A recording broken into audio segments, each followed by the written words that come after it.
నమస్కారం, welcome to GK news 9. ఈ దేశంలో బ్రతకాలంటే వందే మాతర గీతం పాడాల్సిందే. దేశద్రోహులు ఏడనో లేరు, గీడనే ఉన్నారు.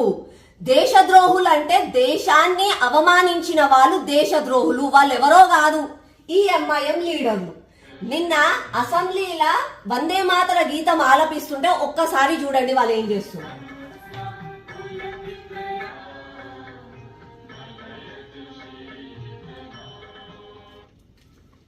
దేశానికి గౌరవిస్తూ వందే మాతర గీతం ఆలపిస్తున్న సమయంలో ఎంఐఎం లీడర్లు వాకౌట్ చేసి వెళ్లిపోయారు. పార్లమెంట్ లో ఇలాగే చేశారు, జిహెచ్ఎంసీ కౌన్సిల్ లో ఇలాగే చేశారు, ఇప్పుడు అసెంబ్లీలో కూడా ఇలాగే చేస్తున్నారు. దయచేసి ప్రజలారా వీళ్ళను ప్రశ్నించండి, ఈ తప్పులను ఎదుర్కోండి. అక్కడ ఉన్న పెద్ద ఈ సభలో ఇంతమంది చట్టసభలో పెద్దవాళ్ళు ఉన్నారు, స్పీకర్ గారు ఉన్నారు, మీరు కూడా వాళ్ళని ప్రశ్నించండి, వాళ్ళని సస్పెండ్ చేయండి. లేకపోతే వాళ్ళు ఏమనుకుంటారంటే నేను తప్పు చేశాను, నన్ను ఎవరు అడిగేటోడే లేదు, నేను చేసుకుంటూ పోతూనే ఉంటా అని వాళ్ళ ఆలోచన అలా అయిపోతుంది. దయచేసి వీళ్ళకి వందే మాతరం గురించి ఎందుకంటే వీళ్ళ బాధ, వీళ్ళంట దేశానికి వందనం చెప్పరంట, వీళ్ళు ఎవరిని కూడా గొప్పగా చెప్పొద్దంట వాళ్ళ దాంట్లో.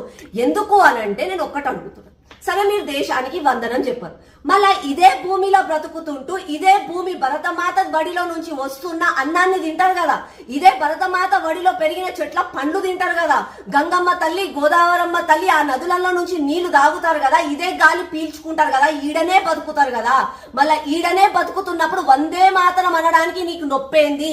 ఇప్పుడు నేను ఇట్లా మాట్లాడుతున్నా కదా, అరే ఏమే కమ్యూనల్ అని అంటారు. అందుకే వీళ్ళ నిజ స్వరూపం నాకు తెలుసు కాబట్టే నేను వీళ్ళని ఏమంటా అంటే జూటా నాటక్ ఇక్కడ చెయ్యకండి. మొన్న ఎవరో ఇరాన్ లో చచ్చిపోతే ఏడ్చిండ్రు కదా, ఈడేడవకండి ఆడవయి ఏడవండి అంట. అరే పాకిస్తానీ గురించి, గాజా గురించి, ఇరాన్ గురించి గీడుండి మాట్లాడడం ఎందుకు?